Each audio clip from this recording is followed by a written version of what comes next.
congratulations to all of you. I'm sure at the moment that Anne and I graduated from Hollins in 1969, the two of us could never have imagined this scene. Anne, now one of the most accomplished White House correspondents of her generation, waiting to speak to you, being introduced by me. As Judy just said, I spent my entire professional career as a television journalist at the competition, CBS News. So what were the chances that this scene this morning would play out? Almost zero, because, when we graduated, the professional lives that both Anne and I were lucky enough to build were beyond the scope of young women's imagination, even a Hollins woman. But Anne and I didn't know that, and if we did, we didn't care. Instead, we just plunged in, and here we are, and it feels pretty good. I think all of you are familiar with the general framework of Anne's remarkable career, covering 7 presidents, 10 presidential campaigns for ABC News over 41 years. Just take a moment to ponder those facts, because taken together, they represent an extraordinary body of work. Presidents come and presidents go, but Anne was always there. With that sort of career, it's tempting to say Anne needs no introduction, but I thought she did. It's a generational thing, and I'll tell you why. You graduates, as I'm sure you're tired of hearing, are millennials. And we're told millennials don't watch television news the way previous generations did, and might not fully appreciate a person like Anne reporting on some of the most important stories of the day from the White House night after night. So I'm going to give you a little context to help set the stage for Anne's remarks. Anne's career really spanned the coming of age of women in television news. And in the universe of White House correspondents, Anne was special. She brought depth of experience that was reflected in her reporting. She's highly regarded by her peers, enough so that she was elected president of the White House Correspondents Association and was considered one of the deans of the White House Press Corps. But beyond her hard work, grit, and sharp reporting skills, she was also revered by her fellow reporters for an entirely different set of reasons, and dare I say, the right reasons. How do I know? Because I asked some of them. Unstoppable and uncomplaining were frequent descriptions of the attitude Anne took to work each day. Anne loved what she was doing, every minute she was doing it, or if she didn't, she was a really good actress. A respected colleague told me, I don't think there is a prima donna bone in her body. I heard from another reliable source, Anne was one of the few people nice enough to explain to the newbies some of the arcane ways things work in the White House press corps. One of the toughest among them called Anne a sweetheart in an admiring and totally non-sexist way. He wanted me to quote him, and so I have. Mark Miller, CBS News. Someone else I spoke to asked, doesn't Anne have like 30 children? She doesn't. She has 4 and has been married to her husband for 38 years.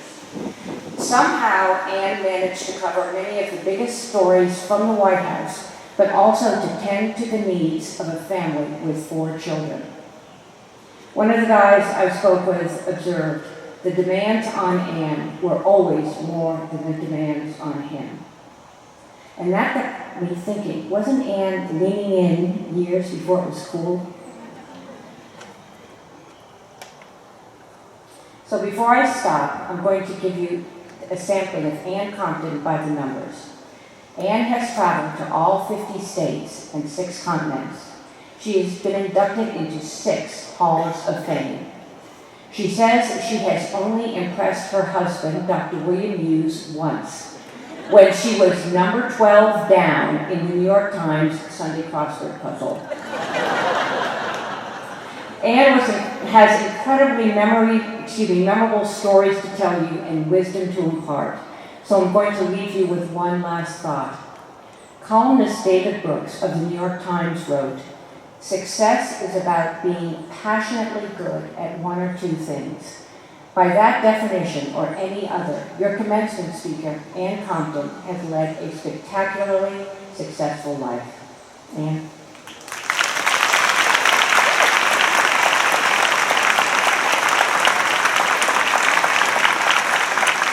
Thank you. Suzanne Allen and I are two halves of one story. 50 years ago, this week, we stood right here on Front Quad, having finished our first year at Hollins. Over an arc of 40 years, she at CBS News in New York and I at ABC News, among the first women to climb the network news ladder in high heels.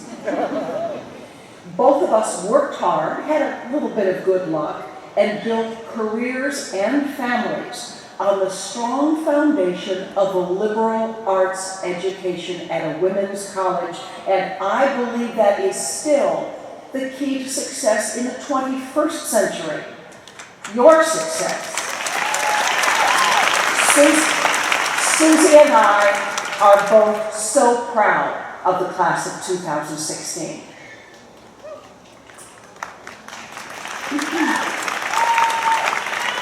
I also took the liberty of bringing with me my Hollins freshman and sophomore year roommate, Pamela Chisholm Martin, who is here with me today.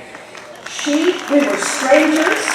We were assigned to room 219 in Maine. 50 years later, we are still the best of friends, and her family's legacy persists here on Front Quad. Her father, Thomas Chisholm, brought back the antique gaslight lamps from England to grace this Front Quad. Thank you, Pamela.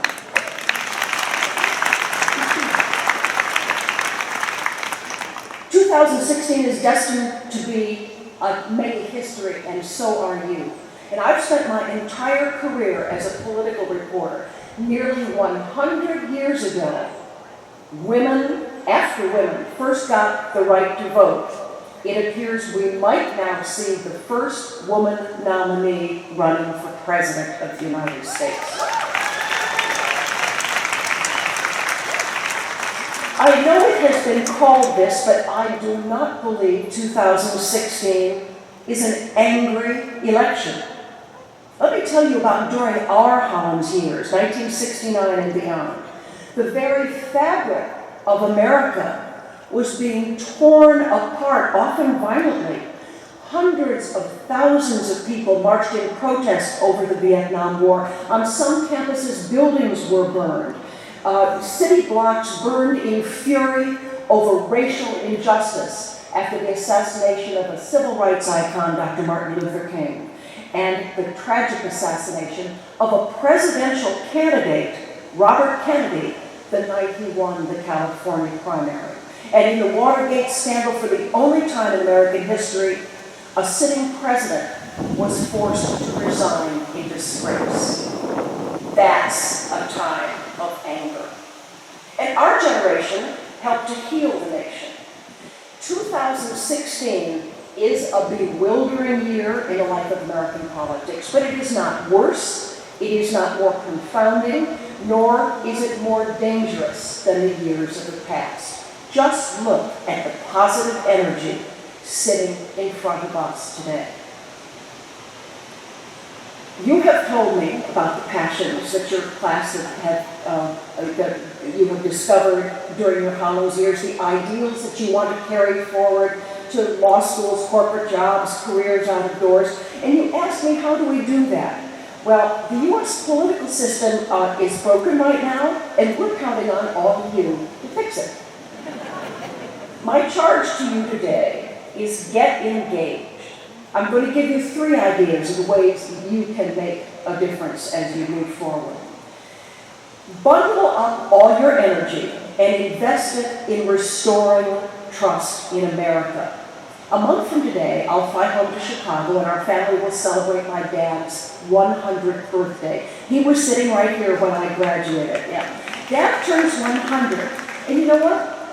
He's not happy with his choices in the presidential election this year. But he says, I'm going to vote. Your generation needs to stay engaged too, and if not in politics, at the national or the local level, please be engaged in the civic issues of our day. That will make our society strong. 5 years after I graduated, as the Watergate scandal came to an end, ABC News assigned me to be the first woman to cover the White House full-time, and then I got to be a floor correspondent at the 1976 presidential nominating conventions, where there were fistfights and there were challenges to the sitting president. And I had to waddle around on the floor of the convention wearing big, heavy, awkward equipment, which had been designed for men correspondents who could cover it all up with their suit jacket. Being a woman back then had distinct advantages. On the campaigns and on the air, I stuck out. I had no trouble making good contacts and good sources. Today, the world is a little bit more of a level playing field, and that may take away some advantage for you, may diminish the advantages for women, but it is still no substitute for the determination and the focus that you will need in every field that you pursue. My second assignment for you is to look up to the horizon. I have known and covered 7 presidents, from Gerald Ford through Barack Obama. They come to office with this long list of campaign promises and to-do lists, and I have watched every one of the 7 presidents suddenly become defined not by their priorities, but by crises that roll unbidden into their path.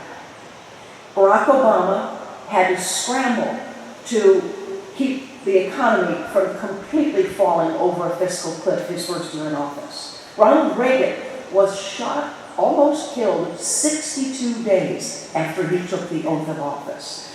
The first President Bush had to respond to the fall of the Berlin Wall. The second President Bush faced the September 11th attacks that spawned 2 long years. Abrupt challenges will happen to you too. The path you set from this campus into the world is yours to choose, but at some point, you will also be defined by how you react to the unexpected in life. Do not fear it. Persevere. Protect your core aspirations, but know that you, young women, have the strength of character to handle any adversity that will come to define you. Finally, please don't forget to look inward. Women have gotten lots of recent advice about leaning forward and to be bold. Well, duh, of course. But please don't lean forward at the expense of those closest to you, family and your dearest friends. I have been blessed with a wonderful husband and 4 strong, normal kids who are the very center of my universe. No matter how far I traveled on the Air Force One around the globe, all the crises and the catastrophes I've covered. Now, my timing for having 4 kids wasn't always perfect. Billy was born on the Sunday between the Iowa caucuses and the New Hampshire primary. What was I thinking? By election night, as I stood there doing live coverage with it, my first day in maternity clothes was number 2. That was Ted. My daughter Annie was born the night the American embassy in Beirut was bombed, creating an international crisis. And the president, despite all he was doing, actually phoned me in my hospital room with congratulations. ABC News moved me briefly to Capitol Hill, and I found that the workload in Congress is so short, so easy. I had another baby, that's my When she was First Lady, Barbara Bush told the graduating class at Wellesley something that has stayed with me every day since.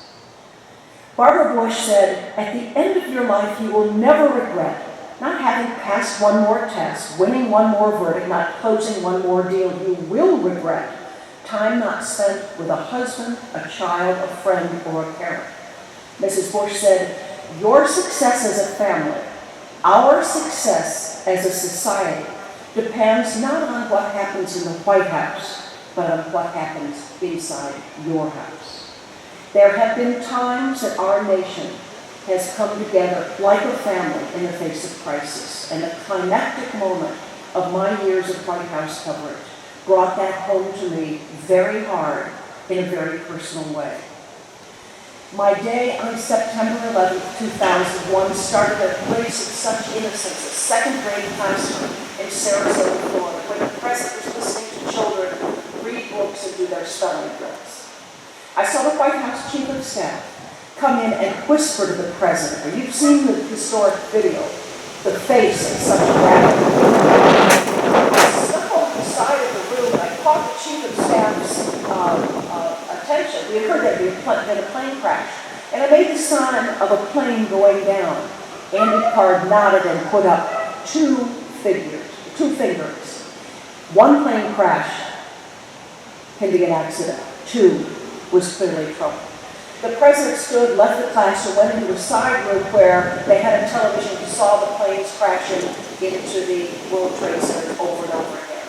And he wanted to make a statement. I took my camera crew out of the classroom where I was the pool reporter. I was the only television reporter in there because the rest of the press were waiting in the cafeteria where he was going to make his education speech. And Press Secretary Ari Fleischer came over and said, "Keep your camera right here. The president's going to make a statement." I said, "No, he's not. I'm in a parking lot. I'm not plugged into anything. You've got to go into the cafeteria." They didn't want to scare the children. The president went into the cafeteria, live cameras carrying his message around the world. An apparent terrorist attack. I must return to Washington. We raced in a motorcade. Again, I was a pool correspondent, one of only a handful who were in the motorcade with him to get to Air Force One. They pushed the president on board the plane, slammed the door. The press, they're herding us in the back of our usual entrance to the back of the plane. And the Secret Service standing over us yelling, "Move it, move it, move it," which is a Secret Service code for move it, move it, move it. We got onto the plane, they slammed the door, and then the Pentagon was hit. Suddenly, this wasn't just an attack on the financial heart of the United States. It was an attack on the heart of the American government, and there was no way that military aircraft could carry the President of the United States back into now what was a war zone. We flew for hours and hours on the TV sets that were embedded in the front bulkhead wall of each cabin on Air Force One. We could watch hazy images from TV stations on the ground of the towers falling, of people running for their lives. I begged the White House Chief of Staff and Press Secretary, don't kick the press off the plane when we stopped to refuel in Shreveport, Louisiana. I thought it was important that the world could see that the American government had not been knocked for a loop, had not been knocked to its knees by this. They let me stay. Everybody else had to get off. We flew for hours more when it was clear that the immediate threat was apparently over. And the president, mid-afternoon, got the green light to fly back to Washington. We flew into Andrews Air Force Base, and as always, Marine One is sitting there waiting to take the president to the White House lawn. And for the only time in history, there was a second helicopter to take me and the camera crew and a print reporter from the Associated Press who was with us back to the White House. And we flew up the Potomac River, right past the Pentagon, with the smoke still rising into the sky. And we land on a beautiful September golden evening at 7 o'clock on the grounds, on the grass, right next to the Washington Monument. At that moment, my job as the pool reporter, telling the other reporters back in Florida what was going on, going live with Peter Jennings on the air, our anchor on ABC News, telling the country and the world really what was going on, what the president was doing, how he was handling the crisis. My job was over, a van raced us into the White House gates, and I walked into the press room, which had been evacuated earlier. I went into the ABC workspace, where my colleagues were now pulling together a preparation for the president who's about to address the nation from the Oval Office. And I opened my laptop computer, and my first email was from my own sons at Vanderbilt University. And it said, "Mom, our fraternity brother, Ted Adderley, was on the 93rd floor of the first tower." And it took my breath away. a young man I'd just seen graduate from Vanderbilt weeks earlier. It had a human face, a day of crisis and tragedy and doomsday scenarios. Had a human face, and it was a handsome young man who had to be lucky. And I sat down and I cried. But then I stood up again. When bad news strikes, and it will, when hardship strikes, and it will, we all stand up again. And we come together because there has to be more that unites us than divides us. We stay engaged in society, we lift our eyes to the horizon, we look inward to treasure those we love, we draw strength from every woman in this class and all of those who supported you during these amazing years. Congratulations and Godspeed to the class of 2016.